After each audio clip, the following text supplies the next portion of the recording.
जय हिंद साथियों। कक्षा 9 वाले सभी भैया बहनों के लिए बहुत बड़ी खुशखबरी है कि आप लोगों को कक्षा 9 की गणित, यानी जिन लोगों ने भैया बहनों ने गणित ले रखा है, भैया तो लगभग सभी गणित लेते हैं लेकिन लड़कियों में जो है गणित बहुत कम लोग लेते हैं, तो उनके लिए भी बहुत बड़ी खुशखबरी है कि हम आप लोगों को स्टडी प्लस फरदान यानी इस चैनल के माध्यम से आप लोगों को एनसीईआरटी, आप देख सकते हैं एनसीईआरटी की गणित की जो किताब है उत्तर प्रदेश राज्य हेतु, ये सरकारी किताब आप लोगों को इस चैनल से बिल्कुल ही फ्री पढ़ाई जाएगी और आप लोगों को बहुत ज़्यादा से ज़्यादा अच्छे से अच्छा पढ़ाने की कोशिश करेंगे। यानी देख लीजिए गणित की बुक है और ये किताब का नंबर भी पड़ा है यहाँ पे 245352। कक्षा 9 के लिए बहुत ही महत्वपूर्ण पाठ्य पुस्तक है। जितने भी कक्षा 9 के प्रश्न आएंगे वो सभी इसी किताब से आएंगे, कोई अलग किताब से क्वेश्चन नहीं पूछे जाते। तो हम आप लोगों को पहले दिन आप लोगों को इस वीडियो में हम आप 1.1 ही पढ़ाएंगे। पहले दिन हम आप लोगों को पहला चैप्टर पढ़ाएंगे, यानी पहला चैप्टर कौन है आपका, संख्या पद्धति। संख्या पद्धति में हम आप लोगों को बिल्कुल डिटेल से एक एक पॉइंट पहले बताएंगे। तो क्वेश्चन हमारा कहाँ है, क्वेश्चन भी समझते हैं। यानी ये देखिए दिया है प्रश्नावली 1.1। और जो भैया बहन अन्य किताबों से पढ़ रहे हैं उन लोगों से भी मैं रिक्वेस्ट करता हूं कि कोशिश कीजिए आप सरकारी किताब से पढ़िए, क्योंकि सरकारी किताब का ही पेपर कक्षा 9 में आता है और 10 में तो आता ही आता है, 10 में और 9 में भी सरकारी किताब से ही पेपर आएगा, यानी एनसीईआरटी की किताब से आएगा। तो पहला क्वेश्चन क्या कह रहा है, देखिए ध्यान से। प्रश्नावली 1.1, क्या शून्य एक परिमेय संख्या है? क्या इसे आप P/Q के रूप में लिख सकते हैं, जहां P और Q पूर्णांक हैं? आप लोगों को क्वेश्चन हम कॉपी पे नोट करके बता रहे हैं, ध्यान से समझते रहिएगा। एक एक क्वेश्चन आप लोगों को बारी बारी से लगवाया जाएगा। तो प्रश्नावली 1.1, प्रश्नावली 1.1, इसमें कहा है पहला क्वेश्चन, क्या शून्य एक परिमेय संख्या है? परिमेय संख्या है। क्या इसे P/Q के रूप में लिख सकते हैं, जहां P और Q पूर्णांक हैं, और Q is not equal to 0, यानी Q जो है वो 0 के बराबर नहीं है। बहुत ही अच्छा प्रश्न है। तो इसका जो आंसर लिखेंगे आप लोग, ये शून्य एक परिमेय संख्या होती है। जैसे समझ लीजिए शून्य के बट्टे में हम 1 लिख लें, या शून्य के बट्टे में 5 लिख लें, शून्य के बट्टे में 11 लिख लें, तो शून्य को P/Q के रूप में लिख सकते। ऐसी संख्याएं जो P/Q के रूप में लिखी जाती हैं परिमेय संख्याएं होती हैं, हम आप लोगों को बता भी चुके हैं।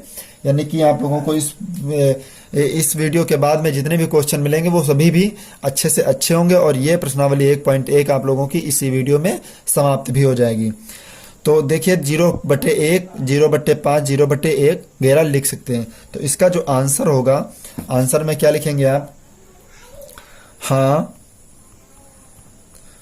शून्य एक परिमेय संख्या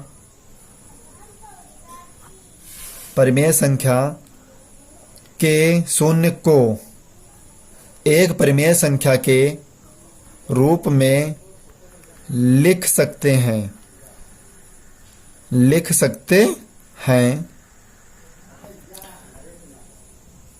जहां Q is not equal to 0, Q is not equal to 0, यानी Q शून्य के बराबर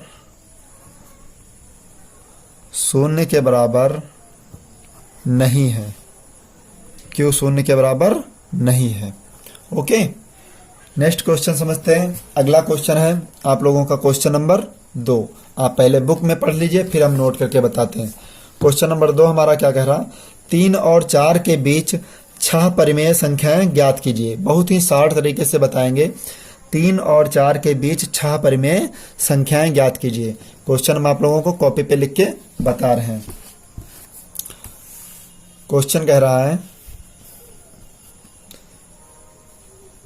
3 और 4 के बीच 6 परिमेय संख्याएं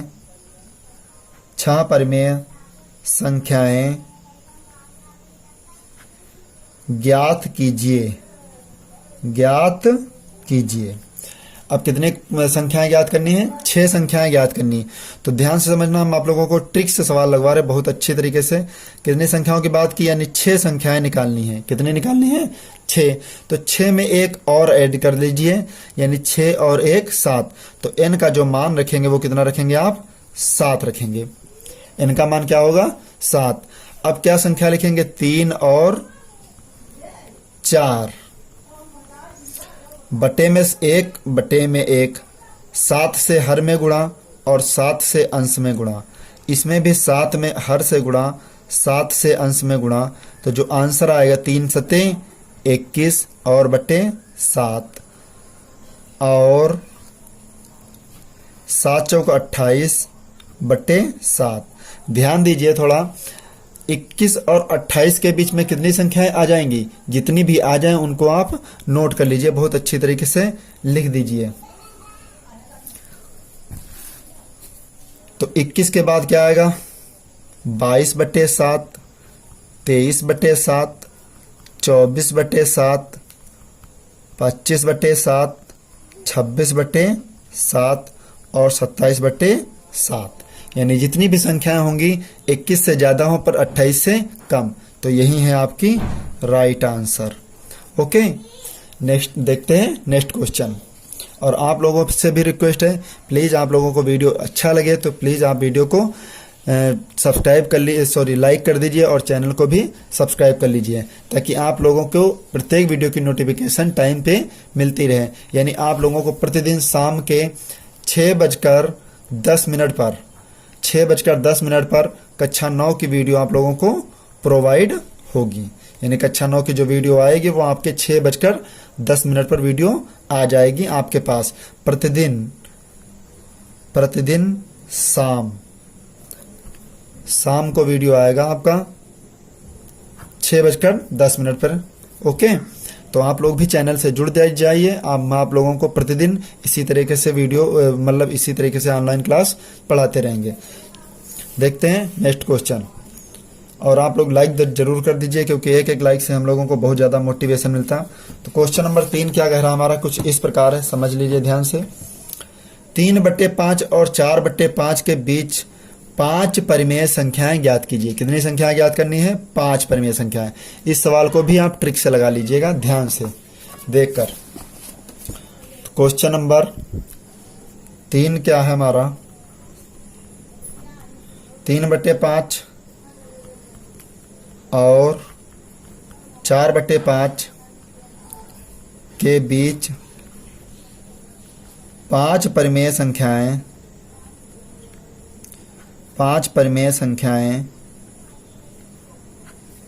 ज्ञात कीजिए।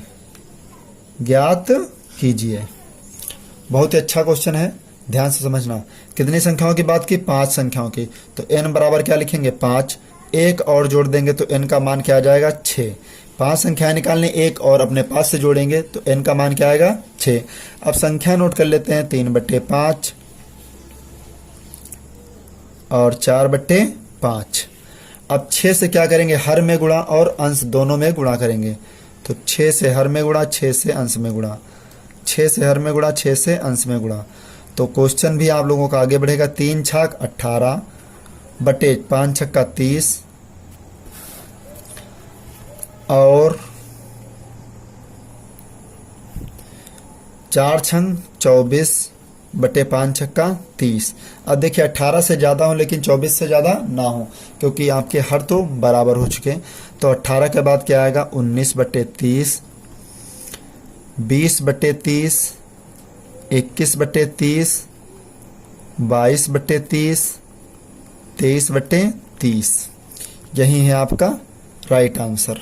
ओके, आई होप ये क्वेश्चन भी आप लोगों को समझ आया होगा। ध्यान से समझ लीजिए, कुछ भी कठिन नहीं है। फिर आगे जो बात कही वो ध्यान से समझ लीजिए। आप लोग बुक में ही समझ लीजिएगा, टिक लगा लीजिएगा। कहा है क्वेश्चन नंबर 4, नीचे दिए गए कथन सत्य हैं या असत्य, कारण के साथ अपने उत्तर दीजिए। यानी इनका कारण भी बताना है कि ये सत्य और असत्य किस लिए हैं, इसके बारे में हम आप लोगों को डिटेल से समझा रहे हैं। तो पहला क्वेश्चन जो कहा है, पहला क्वेश्चन, प्रत्येक प्राकृत संख्या एक पूर्ण संख्या होती है। प्रत्येक प्राकृत संख्या एक पूर्ण संख्या होती है, तो ये बात बिल्कुल सही है। प्रत्येक प्राकृत संख्या तो पूर्ण संख्या हो सकती, लेकिन प्रत्येक पूर्णांक एक पूर्ण संख्या नहीं होती। तो हम आप लोगों को कारण सहित इसका आंसर बता रहे हैं। तो पहला जो क्वेश्चन कह रहा है, तीसरे का पहला खंड, तीसरे का पहला खंड जो कह रहा है, ध्यान से समझ लेना। प्रत्येक प्राकृत संख्या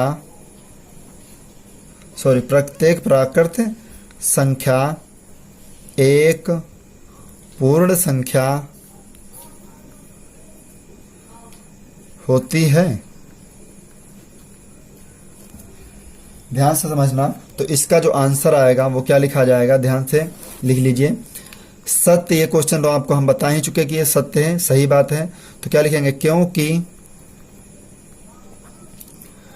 प्राकृतिक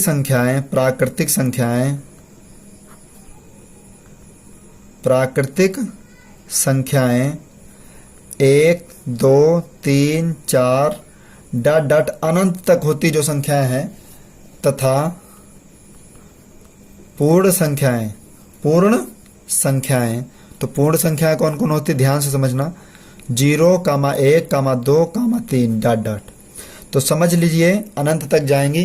तो 0 तो पूर्ण संख्या है, प्राकृत संख्या है, प्रत्येक प्राकृतिक संख्याओं में पूर्ण संख्या भी आती है, लेकिन पूर्ण संख्या में प्राकृतिक संख्याएं आती हैं या नहीं, इसके बारे में हम आप लोगों को अगले क्वेश्चन में बता रहे हैं। तो क्वेश्चन नंबर 2 क्या कह रहा, प्रत्येक पूर्णांक एक पूर्ण संख्या होती है। तो मेरे भाई नहीं होती है। ये आंसर जो है आपका कैसा है, असत्य है। क्योंकि जो प्रत्येक पूर्णांक होता है, पूर्णांक ऋणात्मक भी हो सकते हैं। कैसे होते हैं, पूर्णांक ऋणात्मक भी होते हैं।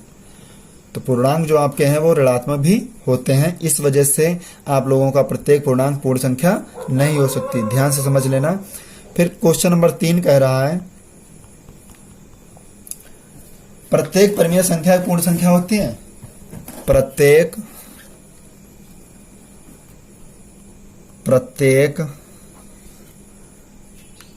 परिमेय संख्या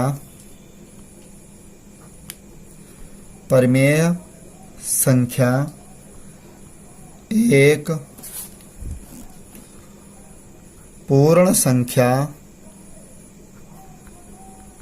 होती है। इसको ध्यान से समझना, प्रत्येक परिमेय संख्या एक पूर्ण संख्या होती है कि नहीं। तो ये भी आंसर आपका गलत होगा, यानी असत्य होगा। क्योंकि आप देख सकते हैं प्रत्येक परिमेय संख्या, तो परिमेय संख्या क्या होती है, 1/2, 1/3, 1/4। तो ये पूर्ण संख्याएं नहीं होती हैं। परिमेय संख्याएं पूर्ण संख्याएं नहीं होती हैं। इस बात को आप ध्यान से समझ लेना अच्छी तरीके से। I hope. और इसी के साथ आप लोगों की देख लीजिएगा, ये प्रश्नावली भी बिल्कुल समाप्त हो चुकी है। प्रश्नावली 1.1 के जितने भी क्वेश्चन थे हम आप लोगों को इसी वीडियो में हल करवा दिए हैं। ओके। और आप लोगों से रिक्वेस्ट है कि यदि वीडियो अच्छा लगा हो तो वीडियो को लाइक कर दीजिए, चैनल को सब्सक्राइब कर लीजिए, ताकि प्रत्येक वीडियो की नोटिफिकेशन आप तक तुरंत मिल जाए। मिलते हैं नेक्स्ट वीडियो में, तब तक के लिए जय हिंद।